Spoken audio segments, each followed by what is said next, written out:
নমস্কার, আমি আপনাদের কাছে চলে এসেছি একটা নতুন খুব অভ্যর্থ ফলের টোটকা নিয়ে, যেটা হচ্ছে আমাদের ব্যক্তিগত জীবনে যে আমরা অর্থ সঞ্চয় করছি সেই অর্থ ধরে রাখতে পারছি না, যে কোনো কারণবশত খরচা হয়ে যায়।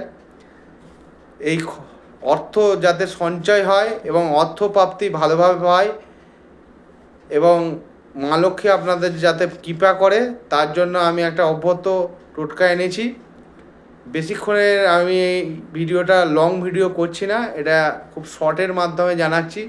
তো একটাই টোটকা দেবো আজকে, সেটা অভ্যর্থ। আরও অর্থ বা সঞ্চয়ের অনেক বড় বড় ভালো ভালো টোটকা আছে, তার মধ্যেও সবথেকে ভালো টোটকাই একটাই দেব। সেটা হচ্ছে কি, আপনাদের করতে হবে, দোকান থেকে ধনে কিনে নিয়ে আসতে হবে, যেটা গোটা ধনে হয়, যেগুলো আমরা খাওয়ার রান্নায় খান, সেই ধনে। সেই দোকান থেকে কিনে নিয়ে এসে যে কোনো শুক্রবার, নয়, সরি আমি ভুল বলছি, আপনার মাসে যে কোনো প্রথম শুক্রবার, প্রতি মাসের প্রথম শুক্রবার আপনাদের বাড়িতে যে লক্ষ্মীর ঘট থাকে, সেই লক্ষ্মীর ঘটের ওপর ধনে দিয়ে পুজো করবেন। প্রতি মাসে প্রথম শুক্রবারই করবেন।